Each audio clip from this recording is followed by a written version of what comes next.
Hello అండి, అందరికీ నమస్తే. ఇంట్లో ఎన్ని రబ్బర్ బ్యాండ్లు ఉన్న సమయానికి ఒక్కటి కూడా దొరకదండి బాబు. ఇలా అయితే ఎలా అని చెప్పి ఇంకా చిన్నపిల్లలు ఉన్న ఇంట్లో ఇంకా మరీ చెప్పక్కర్లేదు. అందుకే ఎలా ఎలా ఆలోచిస్తుంటే మీషోలో 100 రూపీస్కి 500 రబ్బర్ బ్యాండ్స్ అంటే అసలు ఎలా వస్తాయో చూద్దామా అని చెప్పి ఆర్డర్ పెట్టానండి. ఇవ్వండి, ఇవి వచ్చేసవి క్వాలిటీ పరంగా పర్లేదు, బాగానే ఉన్నాయండి. చిన్నపిల్లలకి ఎక్కువ రోజులు అలా వేయలేం కదా ఒకటే రబ్బర్ బ్యాండ్. 3-4 డేస్కి అలా మార్చేసుకోవచ్చు. 100 రూపీస్కి ఏమొస్తుంది చెప్పండి. 500 రబ్బర్ బ్యాండ్స్ ఎంతకు ఉన్నాయా లేదా కౌంట్ చేస్తున్నాను. మొత్తం చూసాక మీకు ఏమనిపించిందో ఒకసారి కామెంట్ చేసేయండి. 500 అయితే లేవు, 485 ఉన్నాయి. పర్లేదు, 100 రూపీస్కి 485 రబ్బర్ బ్యాండ్స్ అంటే చాలానే బెస్ట్. అంటే ఒక్కొక్క రబ్బర్ బ్యాండ్ 25 పైస్ పడుతుంది.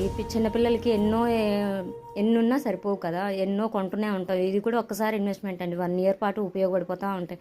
అందుకని ఒకసారి ఆలోచించి తీసేసుకున్నాను. క్వాలిటీ పరంగా అయితే పర్లేదు, పెద్దవాళ్ళు కూడా యూజ్ చేసుకునేలానే ఉంది. చూడాలి ఎన్ని రోజులు వస్తాయి ఈ రబ్బర్ బ్యాండ్స్ అన్నా కానీ. సమయానికి జడేసేటప్పుడు మాత్రం ఒక్క రబ్బర్ బ్యాండ్ కూడా దొరకదండి బాబు. మళ్ళీ నాకు ఆ కలర్ రబ్బర్ బ్యాండ్ కావాలి, ఈ కలర్ రబ్బర్ బ్యాండ్ కావాలని చిన్నపిల్లలు గోల చేస్తూనే ఉంటారు కదా. మీకు కూడా ఈ రబ్బర్ బ్యాండ్స్ అయితే నచ్చితే ఒకసారి కామెంట్ చేసేసాను, నేను మీకు లింక్ సెండ్ చేస్తాను. చిన్నపిల్లలు ఉన్న ఇంట్లో చాలా ఉపయోగపడుతుంది. థ్యాంక్స్ ఫర్ వాచింగ్ అండి. Keep watching our channel for more updates. మీకు మా వీడియోస్ నచ్చితే కనుక please like, share and subscribe అండి. క్వాలిటీ చూసారు కదా, ఎన్నిసార్లు లాగానే అలానే ఉంది, పర్లేదు, వాడచ్చు. Thanks for watching.